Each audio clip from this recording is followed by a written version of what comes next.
and you appear to be. Quand je suis arrivée ici à la Buissonne, j'étais absolument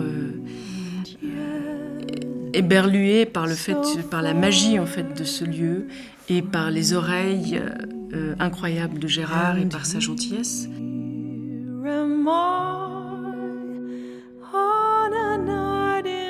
Ça a été pour moi une vraie découverte sur deux plans, hein. La découverte humaine avec Gérard et puis la découverte de la Buissonne. Ça a été une expérience très forte. The professional, very high level musician from coming all over the world. I think because the sound, it's coming from the south, the original sound, the original characteristic of that music, of their music. So that make me so happy when I, have a chance to go back here. Paul Mossian, grand batteur, familier de Bill Evans, etc. Quand il est allé là-bas, il n'en a pas cru ses yeux et ses oreilles. J'ai une confiance totale dans son goût musical parce que parfois, il y a eu des choses qui ne se passaient pas forcément bien. Et il était le premier à me dire très clairement, là les gars, ça marche pas, quoi. Il faut trouver autre chose. Ce qui est intéressant, c'est de dire qu'il y a, sur le plan européen et international, une couleur musicale qui est représentée par le label ici, et que toutes les personnes qui se sentent appartenir à ce monde, à cette esthétique, vont venir, quel que soit leur lieu d'habitation. C'est ça qui est intéressant avec lui et qui le rend très spécial. On est dans la même recherche en fait. Lui, quand il a créé ce studio, on sent qu'il l'a fait avec une passion qui est la même que la passion d'un musicien quand il fait de la musique.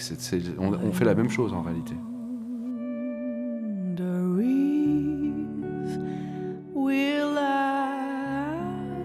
C'est pas pour rien que c'est un ingénieur, un des ingénieurs préférés de Manfred Eicher, le fondateur du label ECM, et que de toute façon c'est un des ingénieurs préférés de moult musiciens.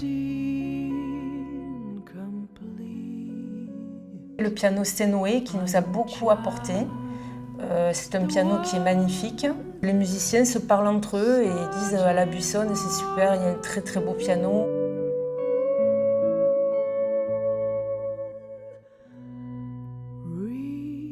Nous ne sommes pas reconnus dans les médias, nous ne sommes pas plébiscités dans les médias.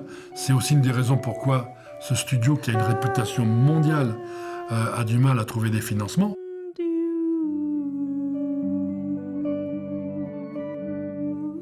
S'il fallait décrire Gérard en quelques mots, je dirais immense compétence, immense bienveillance. Extrêmement généreux, très empathique.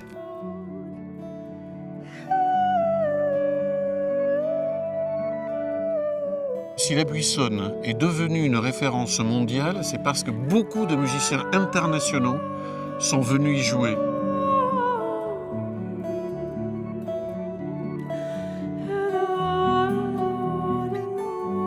Ici, c'est un temple de la tolérance, de la bienveillance et de l'ouverture aux autres. Il y a un état d'esprit qui a été créé ici, qu'il faut perdurer parce que je pense que c'est humainement nécessaire.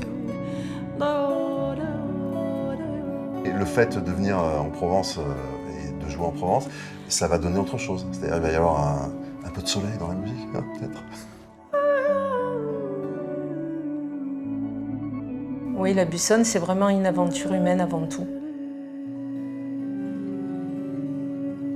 Et quand on mettra bout à bout tous les disques de Gérard, on aura un sacré moment de l'histoire du jazz.